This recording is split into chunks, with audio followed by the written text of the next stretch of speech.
welcome to the Popcorn Counter here at the Two Real Cinema Club. I am James Rosico. You're going to have to detect who I am. I'm not going to just give my name. What if I'm guilty of a crime, Andres Lorente? Having just come out of Dirty Harry, I am in full-on detective mode, which obviously means shoot people randomly and break into their houses to steal evidence. That's why I'm being careful. That's how it works, I think, isn't it? Yeah, that's why I want to be careful with you right now. I will also be making a series of racist remarks as well.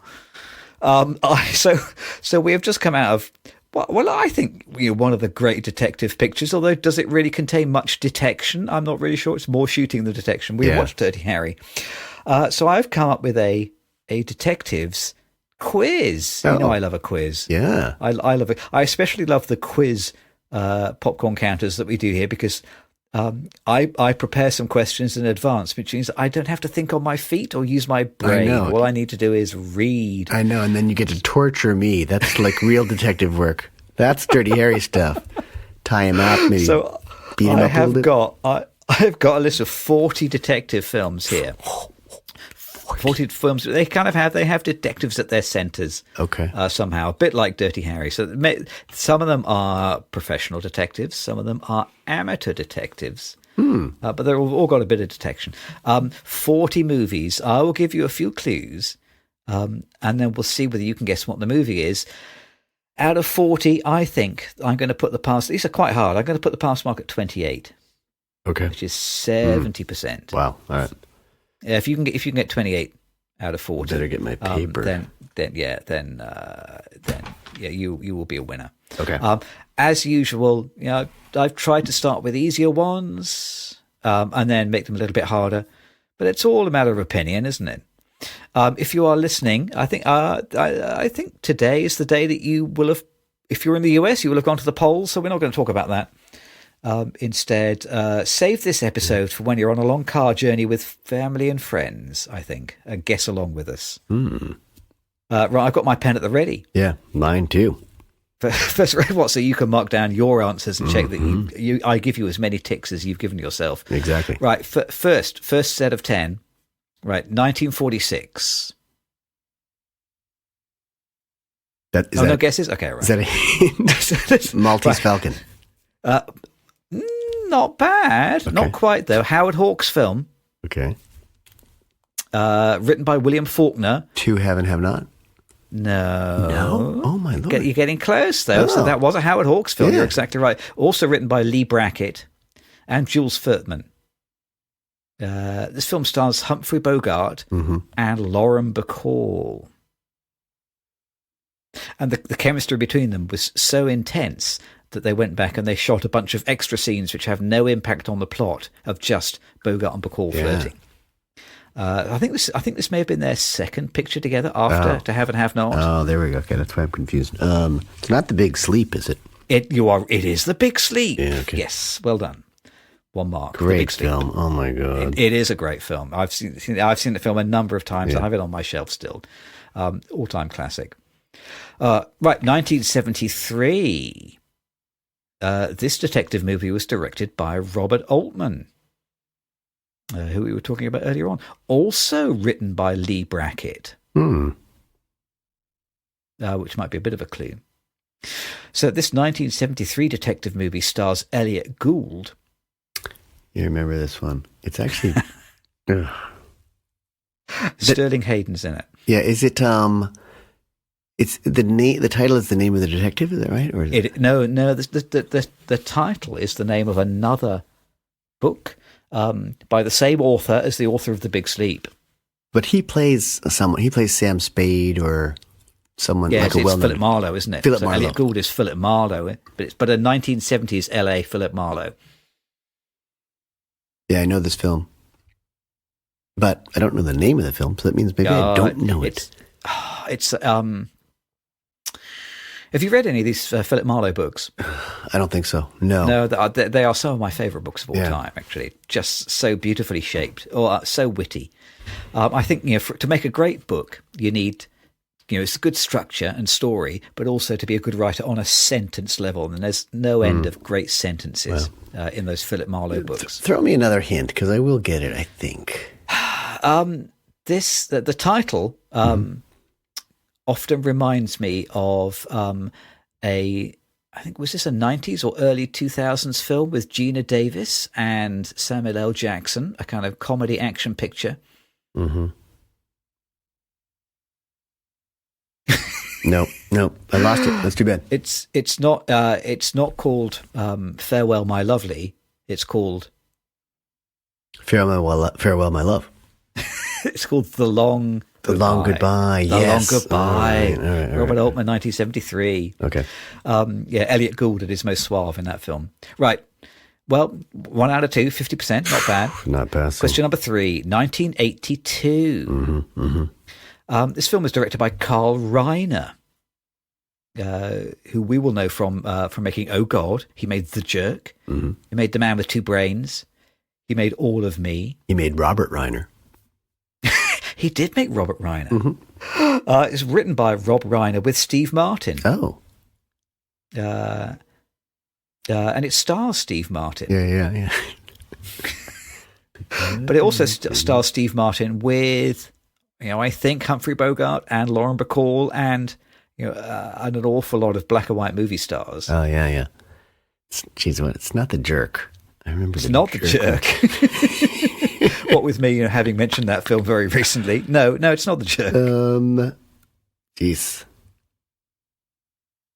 But it's a whole bunch of cut-ups where they filmed Steve Martin in black and white and inserted him into a whole bunch of scenes from 1940s noir pictures. And it's also not The Man with Two Brains.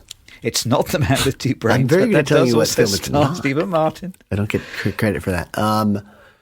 It's not Pennies from Heaven.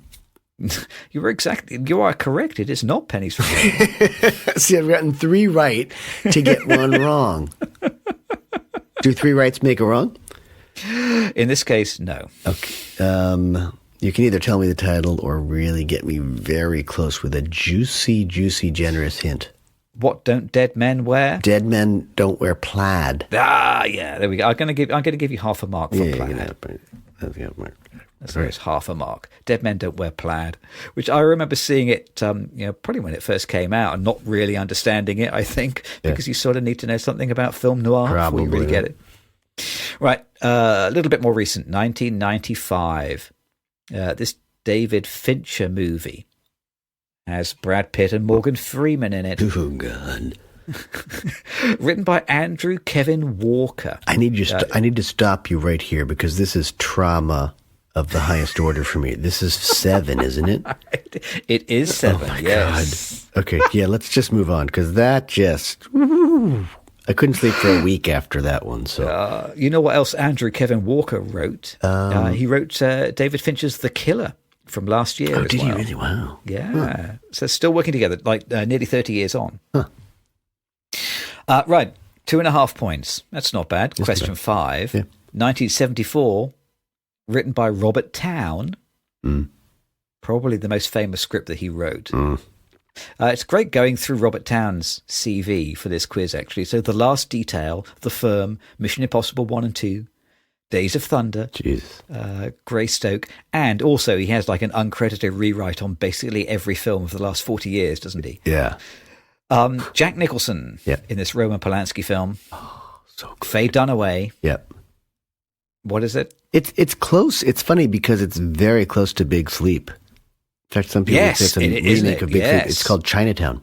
It is called Chinatown. Yeah. I have not seen it for some years. I'm guessing it's good. Great. Yeah, it's just great.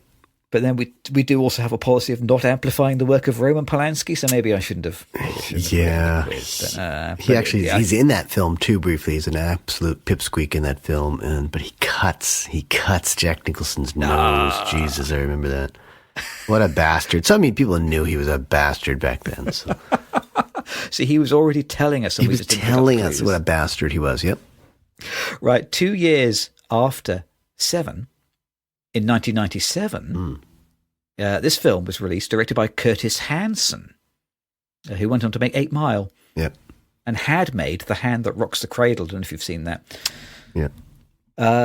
This film stars Kevin Spacey. It sure does. Russell Crowe, Guy Pearce, Kim Basinger, an actor whose name I've struggled to pronounce for many, many years. How did you pronounce it? You said Basinger?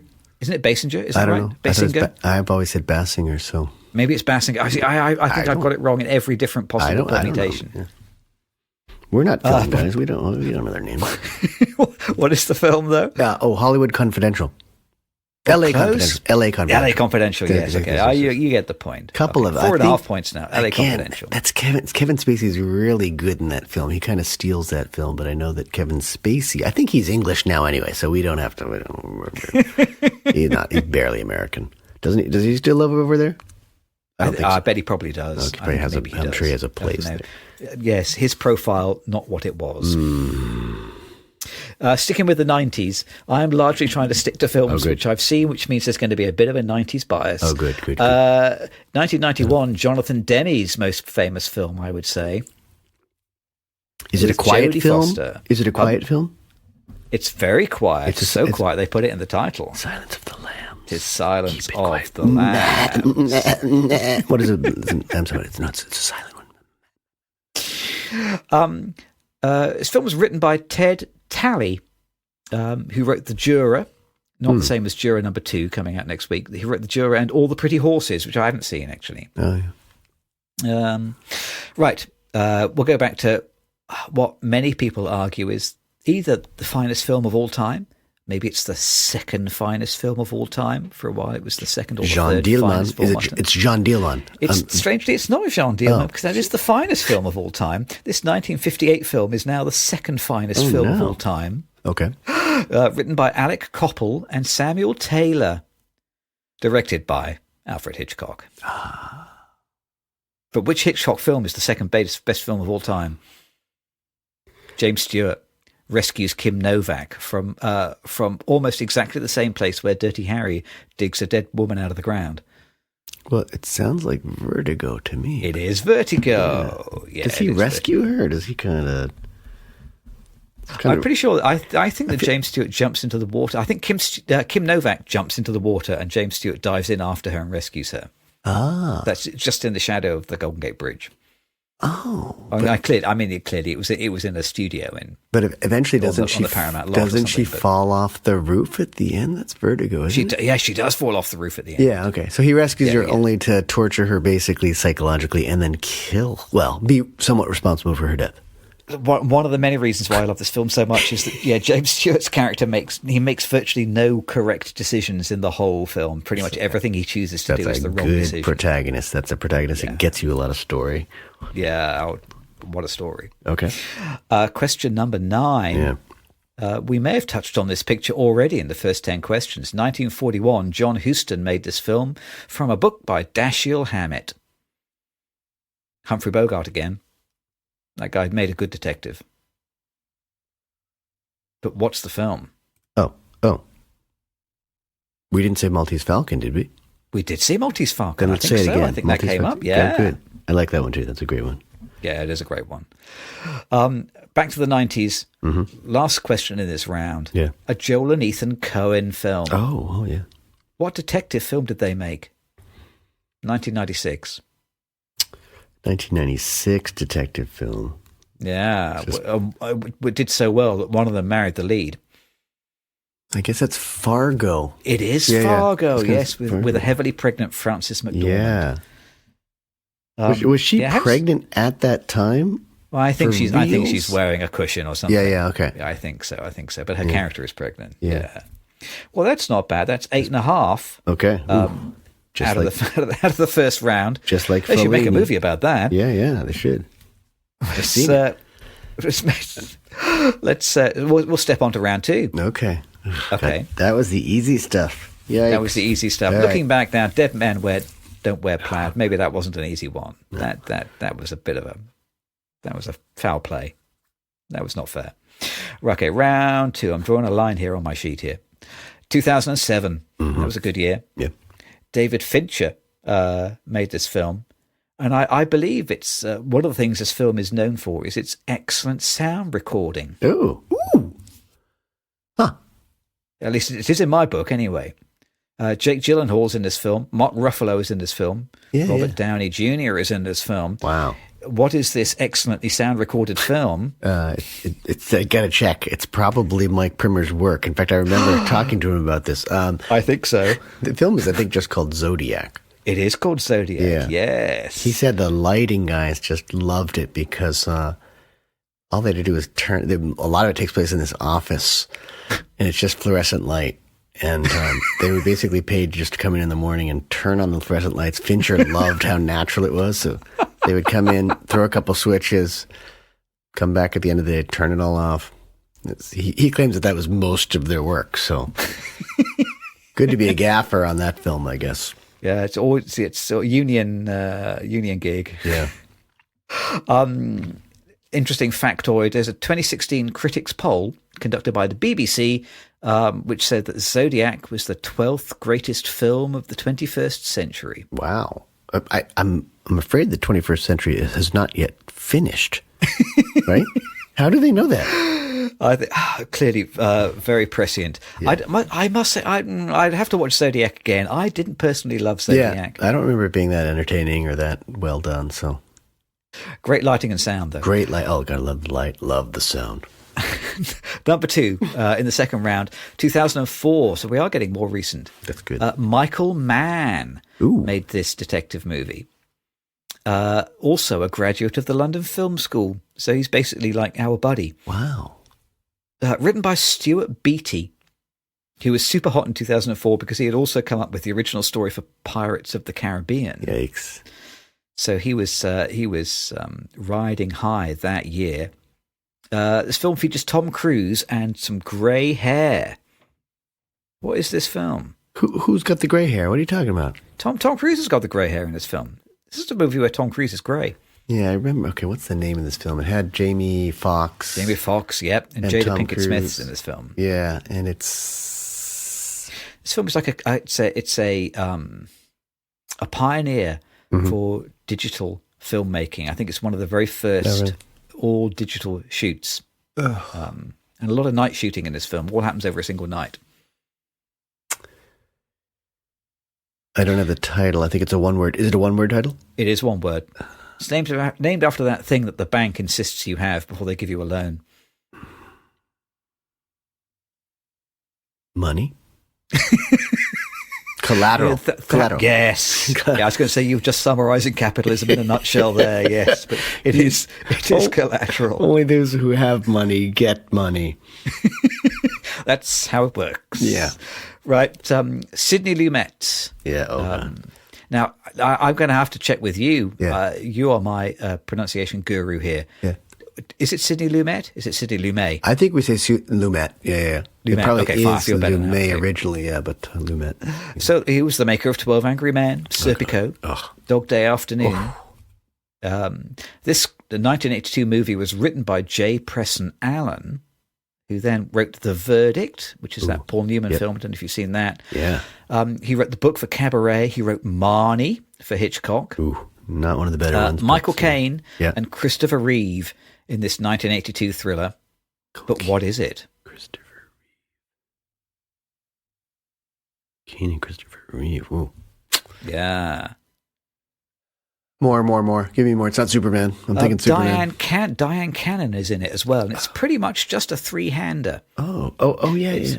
Single location. Yeah. Just those three actors, and one of them's not in it for very long. It's a writer, right? It's about a writer who writes crime things. Yes. I want to say Spellbound, but that's not it. It's something similar to that. Yeah, it's the same number of syllables. It's a single word. It's based on pretty sure it's based on a play by Ira Levin, isn't it? I think it was a play. Is spell part of the word? No, spell is not part of the word. Damn it! And it's not Witches of Eastwick either. They're cooped up in a space, right? Is there a storm or something? Space is also not part of the title. You're right. Cooped space. Cooped space. Is it a compound? Is it a compound noun? This one word. It is a compound noun. We are stretching the boundaries of what's an acceptable clue here, I must say. I think sleuth is in the title. Word sleuth. Wordsmith. Sleuth is the title of a very similarly structured film. Oh, damn. But not this one. Oh. It's what you catch a mouse in. A mousetrap? Almost. You got half of it. Snap trap. Trap, something, it's a sort of trap. House trap. Snapchat, that's correct. No, it's I've got to give it to you. It's Death Trap. Death Trap. Oh, Death really? Trap. It's a pretty generic name, frankly. Oh, yeah, that's not a good name for that. I don't think I've seen that. As good a film as Christopher Reeve ever made, I think, probably. Yeah, I've seen that film. I've seen that one. Damn. Okay. Also 1982 then, in cinemas at a very similar time, this Ridley Scott film was written by Hampton Fancher and David Peoples. What was Ridley Scott doing in 1982? So we're just beyond our friends at Alien, I guess. That's 78. We are. I think this is his next picture after Alien. 82. Which is a pod film.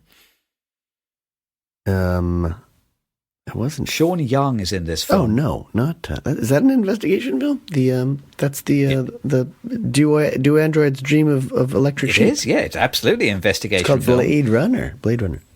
Yeah, the lead character is a detective investigating some runaways. I guess so. Yeah. Right. I would absolutely call that a detective film. Okay. I mean, it's a kind of 1980s noir, isn't it?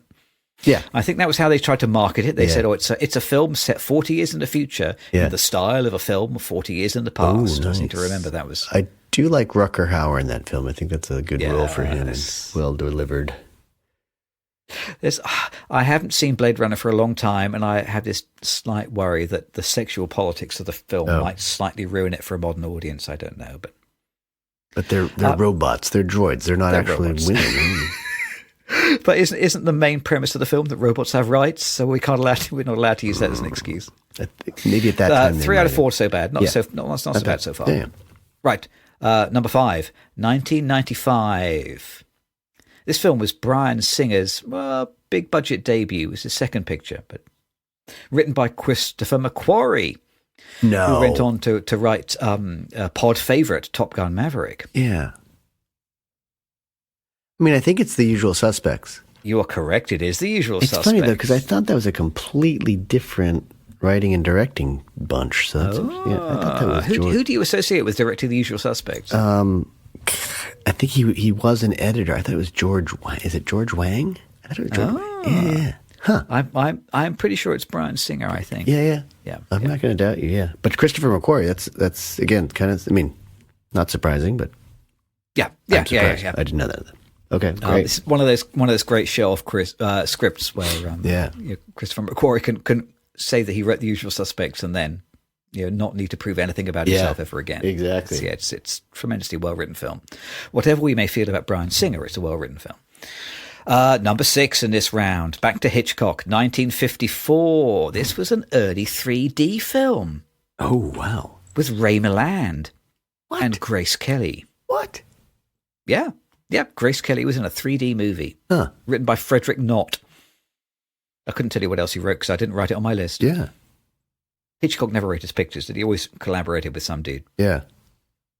Or a woman. Seems like a good person to write with, yeah. And also a complete nightmare to work with. Yeah. Yes.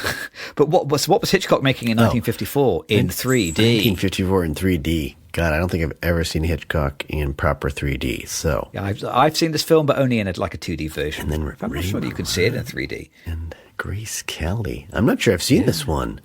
Ooh. Can you give me a bit more? It all revolves around a telephone call. Oh. Dial M for Murder. It is Dial M for Murder. Well done, yes. Wow. Excellent. We're going to stick with Hitchcock then. Oh, wow. 6 years earlier, 48? Hitchcock in 1948 was making another experimental film, this time written by Arthur Lawrence, who is also a pod writer. He wrote the book for West Side Story. Oh, yeah. Arthur Lawrence was the lover of Farley Granger for a time. Ooh. Farley Granger was in... Yes. He was in a pod movie, too. He was in Crisscross. What was that? Strangers on a Train. Strangers on a Train. Yeah, exactly. I seem to remember Farley Granger has a close connection to your family as well. I can't remember. There's a particularly good Farley Granger story that you've told me, but I think you might have told me when we were not recording. I think it was best that I did not tell you. That I did tell you that when we were not recording, I guess. Wow. Farley Granger, James Stewart, John Dole. in this experimental 1948 Hitchcock film. What was it? Is it a color film? It is a color film. And it was just a few takes, I think. It was just a few takes, disguised to look like a single take. Yeah. More or less successfully. This is Rope, which I think it is Rope. Genius. Yes. Genius film. Oh, my God. It is a genius. But I must say, when I watched it, I was slightly disappointed because it felt a little bit clunky, but tremendously, maybe cleverer than it is entertaining. Yeah, probably. Yeah. But yes, tremendously clever. Okay. 6 out of 7. You're doing well. Okay. 1985. Question 8. This film was directed by Peter Weir. Written by Earl W. Wallace and William Kelly. It's so well written by those two that it won the Screenplay Oscar for 1986. What is this 1985 detective movie? Peter Weir. Peter Weir. Oh, Witness. It is Witness. Harrison Ford, Kelly McGillis. Witness. With Lucas Haas as the boy. And a young Viggo Mortensen, I didn't realise. I haven't seen Witness for a long, long time. Yeah. To recognise what I think Viggo Mortensen was probably an adult. Lucas Haas certainly was not. Very, very young adult. 84, so that's 40 years ago? Yeah, he might have been 16, 20, something like that. So that would put him at 60. Yeah, that makes sense. Wow. He must play. Yeah, he must play one of the. Does he play one of the kids? One of the Amish kids, perhaps? Yeah, I think so. Yeah. Yep. Huh. Okay. Right. It's a good one. Another 1985 film. Oh. This 1985 detective-y thriller directed by Richard Marquand. Marquand, I think. Marquand. Probably. Who then directed Return of the Jedi. I say then, he directed Return of the Jedi 2 years previously, wasn't it? Yeah. Jedi is 83. Yep. This is 1985, written by Joe Esterhaas. So just saying that already gives you a guess of what this film is about and its attitudes to women. Yes. I was going to say, maybe it's a good thing that I've blanked this out. 85. It's Glenn Close in the lead. Oh, yeah. With Jeff Bridges and Robert Loggia. Glenn Close. So Glenn Close, yeah. Glenn Close, Jeff Bridges on the poster. This is after Fatal Attraction. Is it?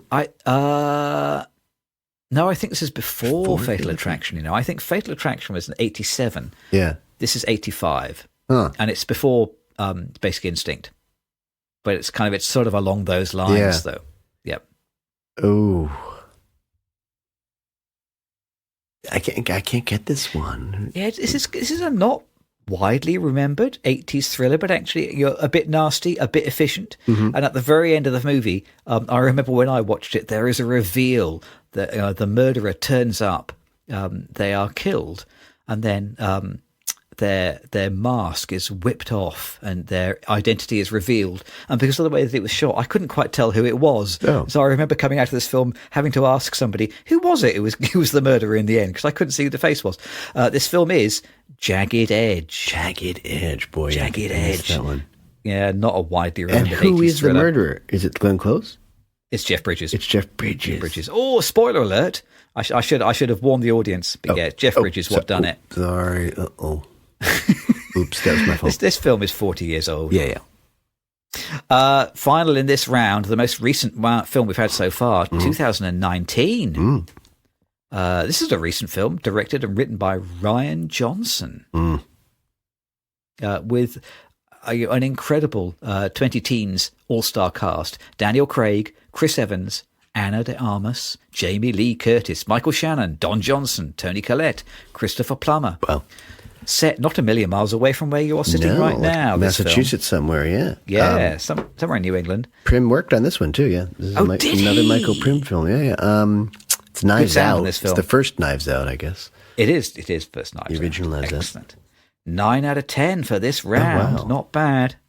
I think you're on target. So, no, 8 out of 10. I missed Death Trap and Jagged Edge. I have 8. Oh, yes, you're right. How come I gave you the tick for Jagged Edge? Stupid. You are very honest. I can tell you're some kind of teacher. I hate being honest. Okay. That never pays. Was Harry Callahan honest in Dirty Harry? Never got him anywhere, did it? He was honestly tough. Round 3. Okay, we're on 16.5 points here. I'm going to regret that half point when it comes to calculating the percentage. I think so. Round 3. 1971. This film, directed by William Friedkin, was written by Ernest Tidyman, who also wrote Shaft, both the novels and the screenplays. Really?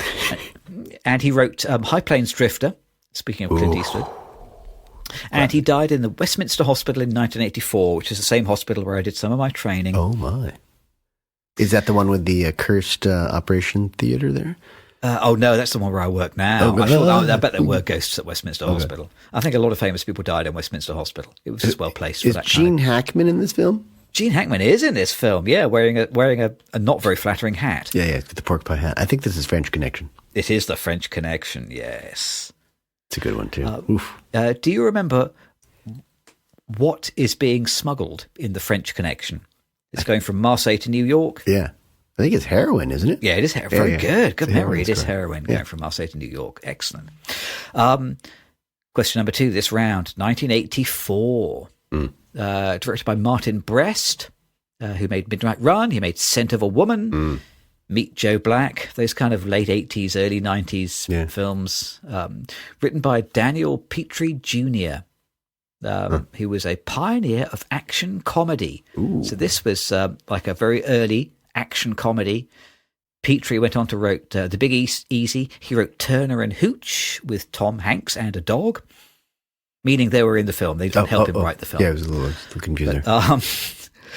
This 1984 action comedy was originally going to be a serious action picture with Sylvester Stallone, which ended up turning into the Sylvester Stallone project Cobra, which is honestly one of the worst films I've ever made. Sounds bad. Had a $50 million budget and it made $300 million, this 1984 film. Nick Nolte? No, not Nick Nolte. That's a different one. Oh. This film has a soundtrack by Harold Faltermeyer. That does not help me. That is an unhelpful hint. It stars Steven Berkoff. Oh. And in his second film ever, I think, a young, energetic Eddie Murphy. Yeah, I was going to say Eddie Murphy. So I was going to say, I thought it was 48 Hours. It's not 48 Hours. What did Eddie Murphy make after 48 Hours that made $300 million? It's that L.A. Cop at least thing. 3 sequels. What is it called? Say again? Something about Los Angeles Cop. It's Beverly Hills Cop. Hollywood Cop is Beverly Hills Cop. Yes. All these West Coast districts all merge into one after one. It is Beverly Hills Cop. Jog the mind somehow. All right, good. It's funny because that's pretty close to 40. I loved 48 Hours, and I think that might be even a year or two before that. Yeah, I think so, yeah. Because we saw Trading Places Eddie on the Murphy's big breakthrough, wasn't it? Yeah. Huh. All right. Okay, something a little bit more serious now. This 1958 film was directed and written by Orson Welles. Oh, yeah, so good. Orson, but also so bad. With Charlton Heston typecast as Ramon Miguel Vargas. Oh, my God, so good. Touch of Evil. This is Touch of Evil with its very memorable 8-minute opening tracking shot. Yeah. Yeah. Don't. Yeah. Yeah.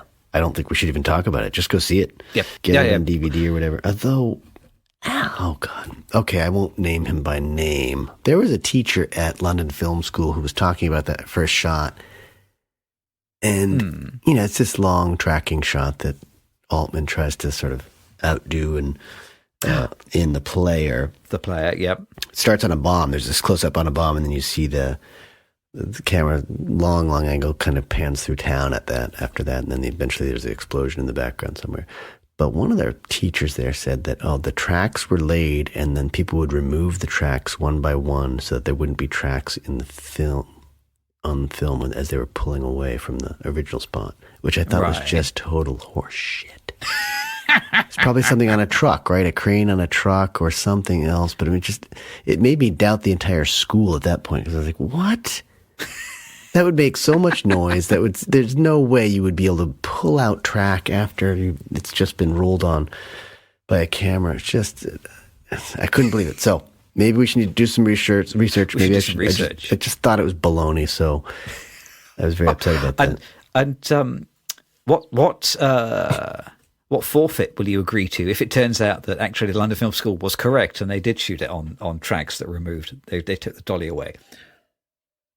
I guess I'll make a formal apology on probably a popcorn counter, not on a full episode, but I'll do a popcorn counter, 2 Real Cinema Club apology. Well, you can't say fairer than that. Yep. Yes, you're going right to the very top there. Big stakes. Yep. Okay. Touch of Evil, 1958. Go see it. Question 4. This 1995 film has a title that makes searching for it on the internet a tedious business. Oh, no. It's another Michael Mann picture. So You're My Buddy, graduate of London Film School. Yeah.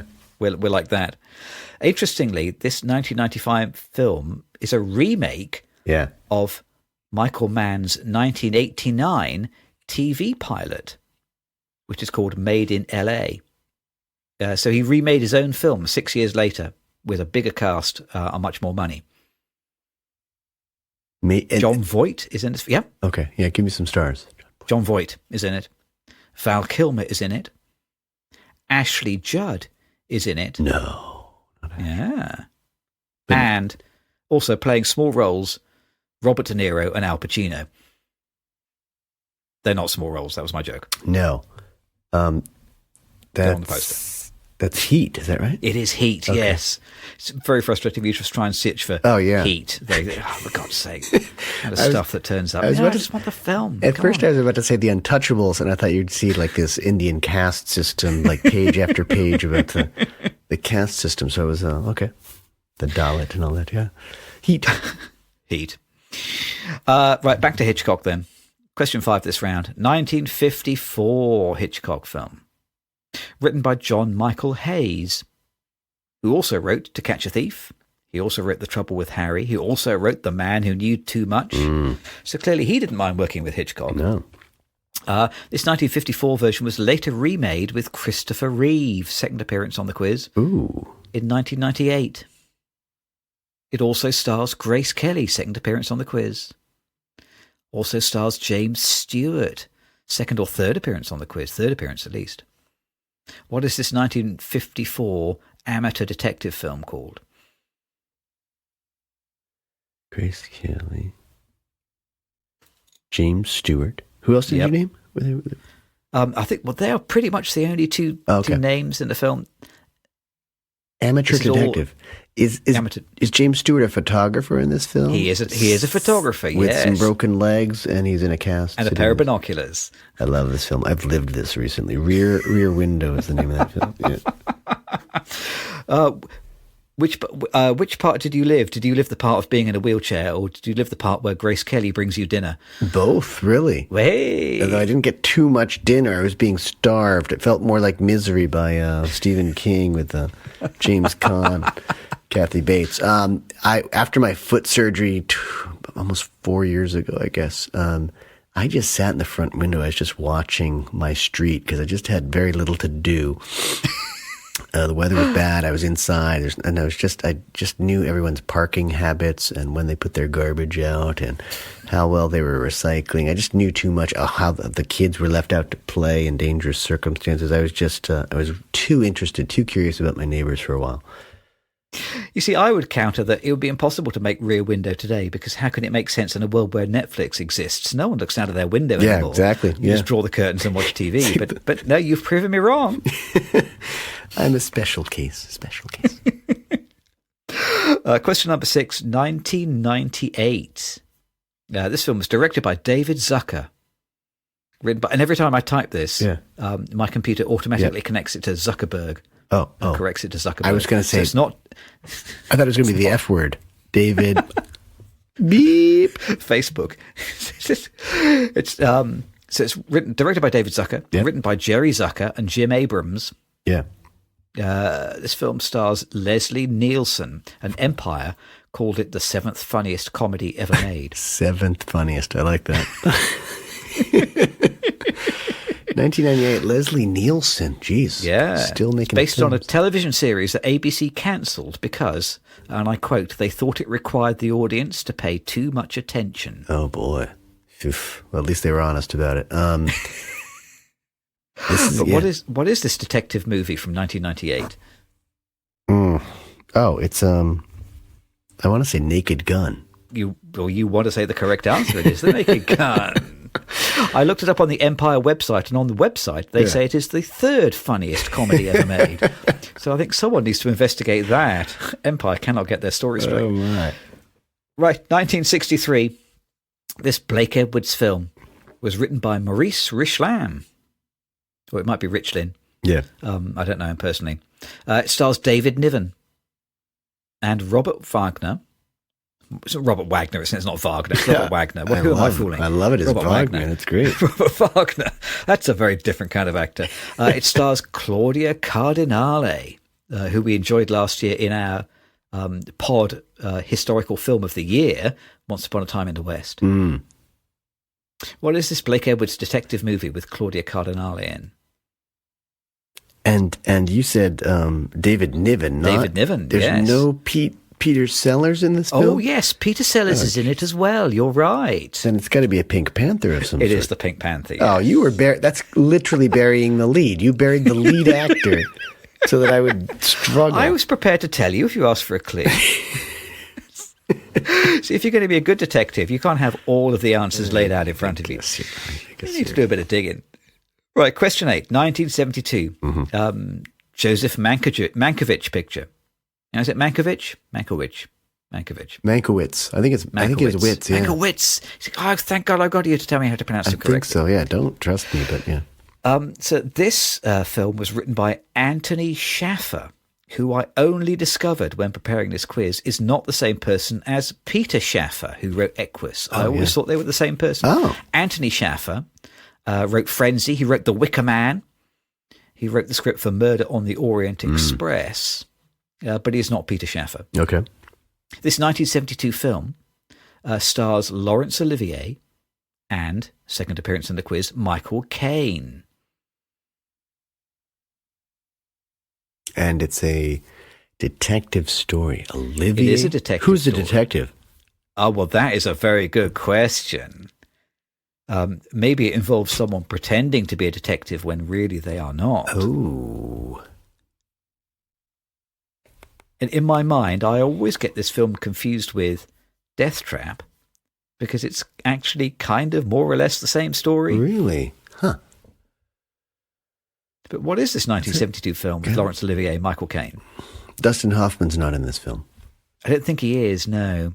I will give you a clue. You've already told me the name of this film when you were guessing another one. Spellbound. No, what did I say? I said Spellbound. I said Death Trap. I said Mousetrap. Mousetrap. Mousetrap. No. Oh. I'm pretty sure, but I think you have come up with this one. I hope Spellbound comes up in the quiz because you've guessed it so many times. Just by the law of averages, you'll be correct at one point.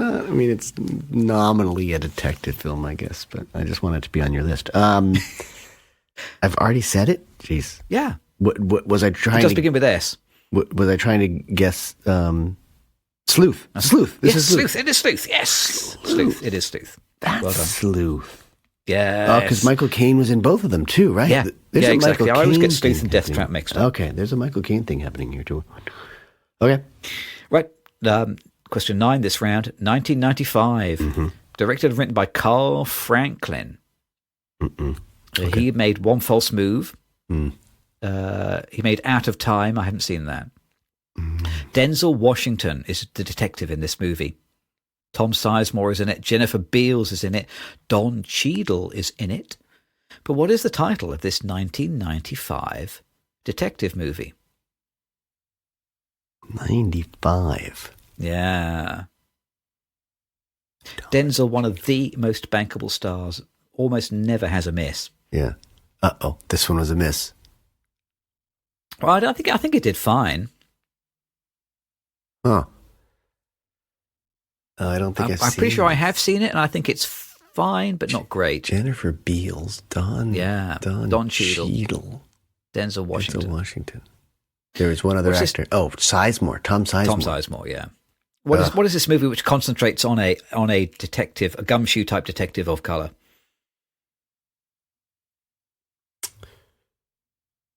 Nope, I don't have it. Can't do it. This film is called Devil in a Blue Dress. Oh, Devil in a Blue Dress. Devil in a Blue Dress. Have you seen it? No. No, it's okay. I think it's okay. That's damning with faint praise, isn't it? Yeah. Last one of this round, 1944. Oof. This noir movie directed by Billy Wilder, written by Wilder with Raymond Chandler. Yeah. And not his first appearance on the quiz either. This film stars Fred McMurray, Barbara Stanwyck, Edward G. Robinson, and the back of a moving train. Wow. What is this outstanding noir detective-ish picture? I'm guessing it's Double Indemnity. It is Double Indemnity, another film which is on my shelf, on the DVD shelf. Wow. Haven't seen that for a long time, actually. Must go and watch that again. But yeah, so entertaining. Steamy. Great fun. Oh, yeah. Very steamy. Not bad. 9 out of 10. Oof. That round. So we're currently on 25 and a half. 28 is a pass mark. You're nearly there already. Yeah.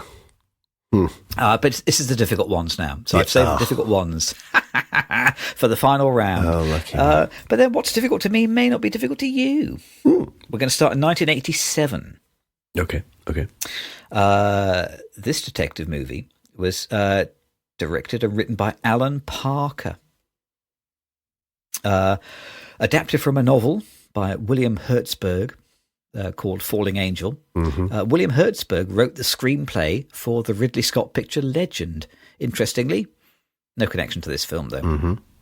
This Alan Parker film stars Mickey Rourke, Robert De Niro, Lisa Bonet, back when she was a name, Charlotte Rampling. I forgot that she was in it. Oh, really? Yeah.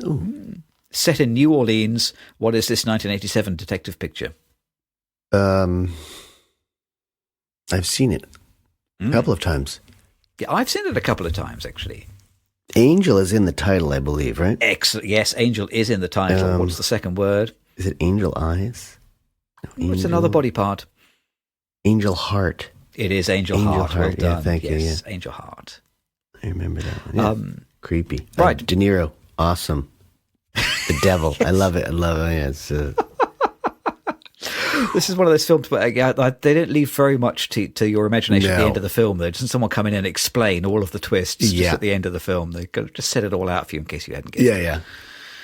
Yeah. 3 years later, 1990, Warren Beatty directed this film, written by Jim Cash and Jack Epps Jr., who had also written Top Gun. Yeah. They wrote Legal Eagles. They wrote The Secret of My Success. So real kind of 80s scribes. This film stars Madonna and Warren Beatty and a truly incredible cast. Dustin Hoffman, Dick Van Dyke, Kathy Bates, Mandy Patinkin, Paul Sorvino, James Caan, Catherine O'Hara, Seymour Cassell. Awesome lineup in this film, which largely bombed. From Warren Beatty, it was a pet project that he nurtured for many years. What is the detective movie? I feel like it's Dick Tracy. It is Dick Tracy, good, yes. Good. I thought Pacino was in there too. Is Pacino in there at all? I bet he probably... Yeah, he's on my list. Did I not say it out loud? Yeah, he's in there as well, yeah. Okay. I haven't seen Dick Tracy since it originally came out. I suspect it kind of has cult status now. Yeah. I remember coming out being slightly nonplussed. Maybe it looks better these days. Yeah. That might be worth a look. That, it predated all the comic book movies that we see now. Yeah, it might be worth a look, actually. Yeah, it might be worth going back to. Right. 2005. This detective movie was Ryan Johnson's debut feature. I characterised it as, we've talked about it before, it's Philip Marlowe, but all the characters are high schoolers. Yeah. Joseph Gordon-Levitt's in it. Richard Roundtree is in it, although I don't remember him in it. Lucas Haas from Witness is in it, but now as an adult. Yeah. Second appearance for him on the quiz as well. Yeah. Well. What is this 2005 noirish detective film? I don't know the full title because I turned it off after 30 minutes. I never finished this one. Yeah. So it's Brit. It is Brit. It is Brit. I think the rest of the title is Brick, but I saw the Brit part at most, and then I stopped. Did you really not like it? I love this film. I think the language really bugged me, and I couldn't get through it. That's interesting. Just out of interest, was the language too stylized or just too rude? It was mostly just too stylized. I felt like it didn't serve the story, so I couldn't follow the story, and I didn't really follow I didn't like the teens I didn't like the characters either. It was I don't remember. And it wasn't that long ago. I think it was last year. It's one of these, interesting. It's one of these films that was on my, I've got this really like handwritten list that goes back decades now of films to watch. And so many people had suggested that to me, and I crossed it off. Harshly. Yeah. No, I have not seen it since 2005. Okay. I mean, maybe if I went back to it this year, I would have the same reaction. So another thing is that when I arrived in London, which was fall of 2006, everyone was talking about it. And I didn't bother seeing it then. It seemed like everyone in the group liked this film, and to go back, it was probably at least 15, if not 16 years later, I watched it and didn't like it. Yeah. So, but I got it right on this one. Yeah. You got it right on this one. I saw enough of it. Got it right. Yeah. 1 year after Brick, 2006, Spike Lee made a detective movie written by Russell Gewirtz. Yeah, who wrote the 2008 Robert De Niro Al Pacino movie Righteous Kill. Oh, which is well known for having outstanding sound recording. Oh, huh. Are you trying to say something there? Did my friend work on that? I think I may be saying something about friend of the pod. Okay. Prim, I think did the sound for Righteous Kill. Oh, okay. Because I remember when we talked to him, he told us some pretty juicy stories about it, which we weren't allowed to broadcast on the podcast. Yes, that's right. That was off pod. That's off pod. Okay, yes. All right. But this guy, the writer of that movie, also wrote this Spike Lee movie in 2006. Yeah. Which also stars Denzel Washington. These names keep coming back, don't they? Oh. Jodie Foster. Oh. Clive Owen is in this film. But what is the film? I feel like it wasn't. Was it originally a Spike Lee or Spike Jones? No, Spike Lee. Spike Lee. Was it originally a Spike Lee film? Because I was always surprised that he'd made this film. I think it's called Inside. It's surprisingly straight. Yeah, Inside Man. Is that correct? It is Inside Man. Okay, yes. Yeah. I was always surprised that was his film. I thought maybe he was hired after someone else backed out or something like that. I don't remember. That is possible. It didn't seem a Spike Lee film somehow. A Spike Lee joint. Spike Lee joint. Yeah. Thank you for correcting me. Okay, good. It'd be interesting to go back and watch the opening credits to see whether it is called a Spike Lee joint. Because I'm not sure that it is. I'm not sure it's a good point. Yeah. Well, this is the difficult round. You've already got 4 out of 4. See if you can get this one. 2016. Yeah. So maybe one of the most recent films on the quiz.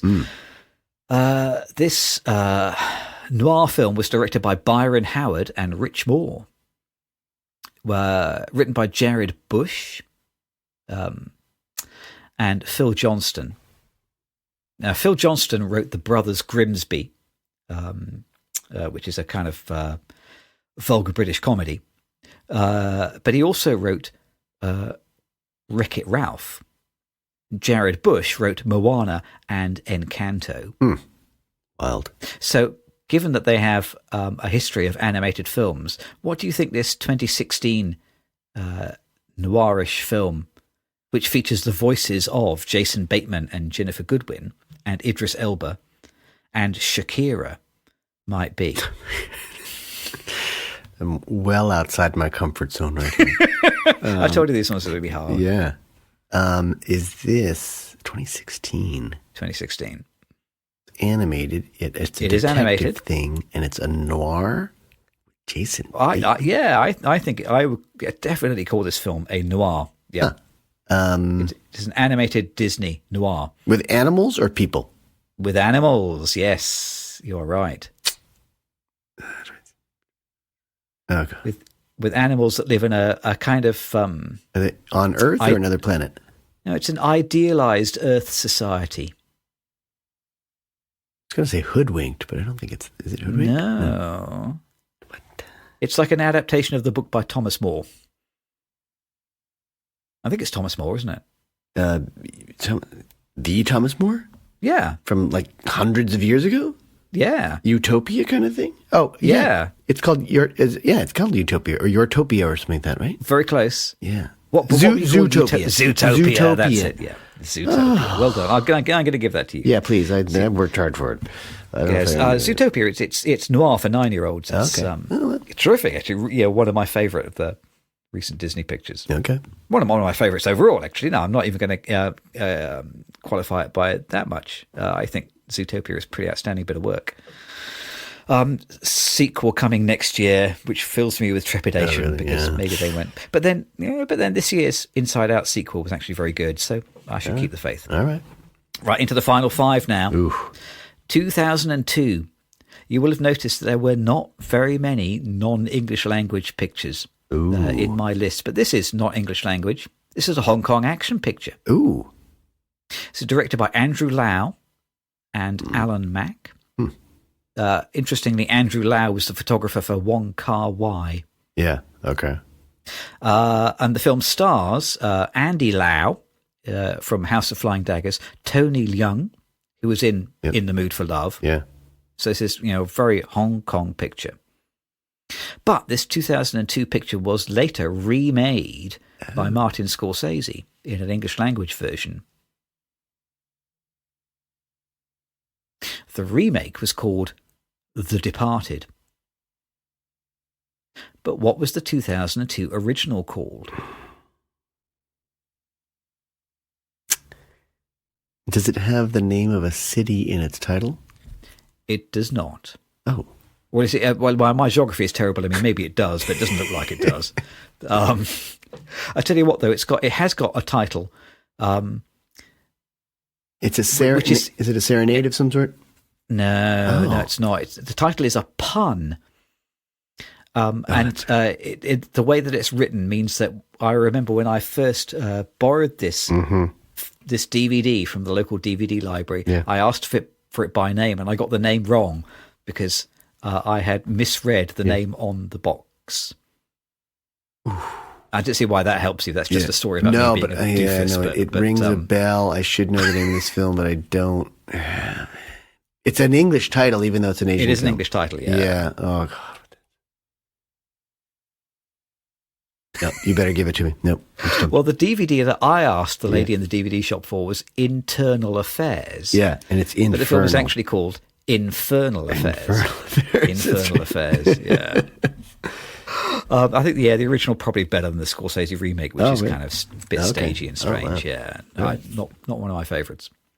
1974 then. Let's travel back. Francis Ford Coppola film. One of his better films, actually. Maybe this is my second favourite of his films, actually. With this film, this kind of detective film from 1974, directed by Francis Ford Coppola, stars Gene Hackman and an overflowing toilet. Boy, you're not giving us much here. Did you mention that in the final scene, he pulls a room down to its studs looking for a bug microphone, doesn't he? It's like I think he probably does. Destroys this room, pulls down the walls, the floors. It's called The Conversation. It's a great. It is called The Conversation. I'm surprised it's 74. I thought it would have been a little earlier than that, but that sounds about right. Okay. I think maybe After Apocalypse Now, that might be my favorite film. Yeah, it is a really good film. Very well good. So he had it back then. Yeah. These days, I'm not sure, but he had it back then. Oh, yeah. 21 years later, 1993, Andrew David made a detective film written by Jeb Stewart, who was one of the writers on Die Hard. He's the writer of Another 48 Hours. He was the writer of Lock Up, the Sylvester Stallone picture.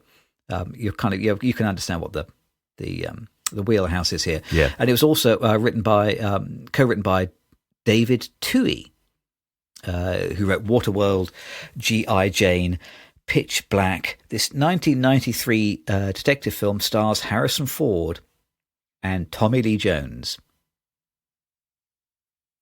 And a man with one arm. The actor has one arm, or the no, character? I think the actor has two arms, but the character only has one arm. I think there's a lot of keep your arm out of your sleeve for this one, Dave.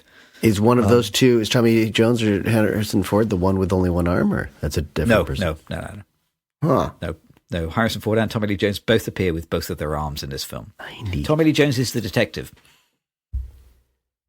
Harrison Ford is the titular character. Did you say titular? I did say titular. And now suddenly I'm desperately hoping that I understand what titular means. Otherwise I'll just embarrass myself. Oh, for those who've listened this far, they just got a good laugh. At least I did. I don't know this one. I don't think I know this one. I'm sure this is a mega hit in 1993. Really? It may have been 1993 is possibly, well, certainly top 5, maybe the highest grossing film of the year. Where does it take place? What does it take place in the South or in a city or? Oh God, I think it's. I reckon it's like northeast. Okay, might be like Philadelphia or something. Maybe. This film is called The Fugitive. Oh, The Fugitive. The Fugitive. Oh, really? Yeah. Oh God, I get confused. I get confused sometimes because I thought he did a film with. He shall not be named. Well, I'm about to name him. Otherwise, we wouldn't have a conversation. It would be Roman Polanski did Frenzy with Ford. Is that right? Ah, right. Yes. That's why I get confused there. He did The Fugitive. It's films beginning with F. I was thinking when you were saying titular, I was hoping that it would be the name of the character, which it kind of is, I guess. But Harrison Ford is the fugitive in the film. I was hoping it would be. I stand by my use of the titular. I think it's the next one. Yeah. It would it be eponymous if it was his actual name? I think. Yes, all good. See, I can always rely on you to come back at me with superior English knowledge. Titularly eponymous. It could be titularly eponymous. I think we have a couple to go. 1, 2, 3, 4. I think 2 more to go. 2 more to go. 2 more to go. 2016. Yeah. This film is directed by Shane Black. Yeah. Written by Shane Black with Anthony Bergerozzi. This film stars Russell Crowe and Ryan Gosling as the titular characters. It also stars Kim Basinger. Yeah. Oh, yeah. Basinger. Yeah. Basinger. What did we decide in the end? I think it's Basinger. Basinger. Just avoid the G altogether. Well, you got it in the ing. Basinger. Basinger. Okay. No, or is it Bassinger? Now you've got me confused. Darn it. Well, we'll skip over her. And okay. It also features a very young Margaret Qualley. Really? Oh, yeah. Oh my God, she must be a teenager or something like that. Yeah, I think so. Yeah. Well, what is this Shane Black film? I didn't see this. Where Russell Crowe and Ryan Gosling are the titular characters. I'm going to use that constantly now. Yeah. Is Heart in the title? No, Heart is not in the title. Is Hawk in the title? No, Hawk is not in the title. Nighthawks, it's something like that. Nighthawks. If we're going to go through the entire dictionary, this is going to be a long question. Only H things. Howard, Harm. So they are. I remember not seeing this film. It was called. They're detectives, and they work together. Is that correct? Yes. Yeah, I don't remember. No, I'm going to take a 0 on this one because I don't remember it. Relatively amusing. It feels like almost like a remake of Kiss Kiss Bang Bang. Yeah. This film. It is called The Nice Guys. That's it. Okay. The Nice Guys. Okay, so that's titular. And it's kind of Russell Crowe being grumpy and Ryan Gosling kind of just doing the thing that he does. It's entertaining, enjoyable film. It's fine. It's good. Final question of this round and of the whole quiz then. Yeah. Number 40. This one is, maybe you'll get this one. I think this one is quite hard. This is a 1998 film. It's fairly recent. This is the first film made by Jake Kasdan. Stars Ben Stiller and Bill Pullman. Bill Pullman is an eccentric detective who will not leave his own apartment and sends Ben Stiller out to find clues and investigate crimes. Kim Dickens is in it. Ryan O'Neal is in it. What is the name of this 1998 semi-comedy detective film? So far, I have no idea. No idea whatsoever. That's almost acceptable as an answer. This is the hardest question of the entire quiz. I'm not expected to know this one. It's not. Ooh. Oh. No. Are you teasing me? No, something came to me for a moment, but it's a different one where I think it has Dustin Hoffman in it, and he's Jake Gyllenhaal's like a kid who reminds them of their son or something like that. It's a different film entirely. You suggested No Idea. The real name of this film is Zero Effect. Oh God, the Zero Effect. Zero Effect, yeah. Yeah, well, I guess I got it right then, didn't I? Because No Idea is like Zero Effect. Zero Idea. Which is, a surprisingly enjoyable, fairly low budget, cute, comical detective picture. Ben Stiller's very good in it. Bill Pullman, someone I really like to watch. So yeah, it's a good picture, actually. Good picture. Zero Effect. I'd recommend it. Stick it on that list. Stick it on the same list that Brick was on. See whether you're equally disappointed.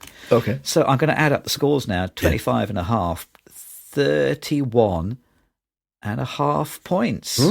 You are well in the clear there. In fact, I'm going to pick up my calculator now and calculate your percentage score. Because I don't have the brain power to do it. Got to be 80, 82 or something? 80 something? 31.5. Right, it's 78.8%. We're going to round up to 79%. Ooh, well done. 79. I think that gets you a distinction. 78%. Well done. It's more than 3/4. Right? Wait a second. Let me get the calculator back out. We're tired. It's late. It's been a long night for the popcorn counter. Yeah. Well, I hope you at home got something out of that. If anybody scored more than 78%, please email us in. There will be a prize. Oh, yeah. Spoiler, there is no prize. But thank you for joining us. Even the popcorn is stale now. That was a long quiz. It's not tasting so good anymore, is it? But it is very good for retaining fingerprints on the counter. Oh, to do detective so we can do our own investigations. Yeah.